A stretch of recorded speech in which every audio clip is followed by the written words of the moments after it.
as we get more and more technology in our lives, to be able to disconnect and come out in nature. It's hard to quantify something like that. We're so fortunate to be able to have all this public land. There's just unlimited opportunities for really anything you want to do. And to be able to do it in this type of setting, I feel extremely fortunate.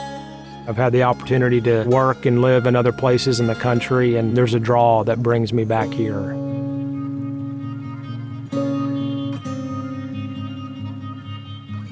The interior highlands of Arkansas, Oklahoma, Missouri include the Ozark Mountains all the way down into the Ouachitas, and they're the largest contiguous block of oak hickory pine forest in North America. It sits in a major flyway of the neotropical bird diversity that sweeps through and goes all the way up to Canada, and it houses 150 endemic species found nowhere else in the world.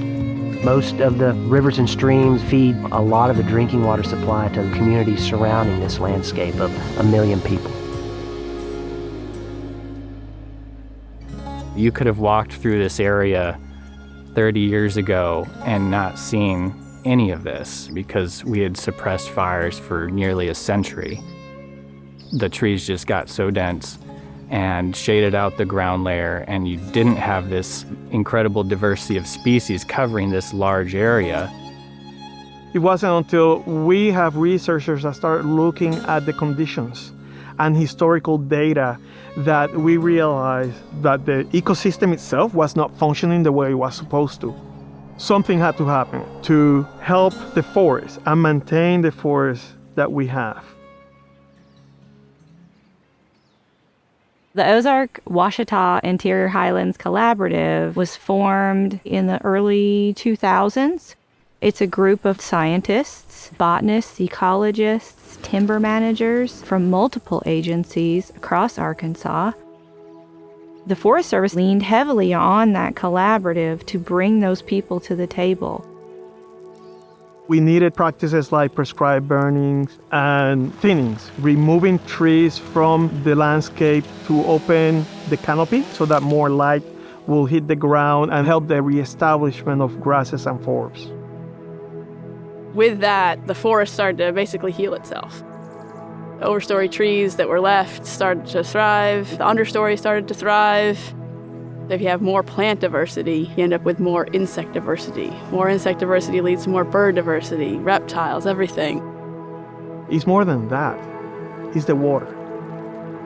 If we don't have healthy landscapes, we're going to lose all of those ecosystem services. So that's what we had to take into consideration when implementing these plans. What are the outcomes?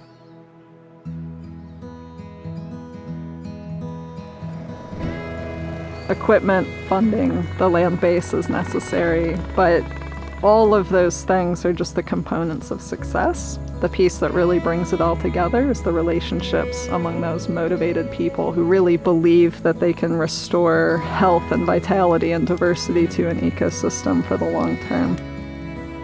We're all behind the scenes working together to keep this going in the right direction for the future. Collaboration is everything, and we have to work together with the same goal in mind to keep everything functioning in the right way, in a positive way.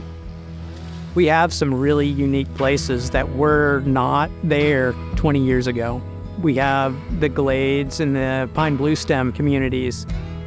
The species that had been reliant on those habitats were on the brink, and we've brought some of these species back to where locally, where we've done that work, they're relatively common.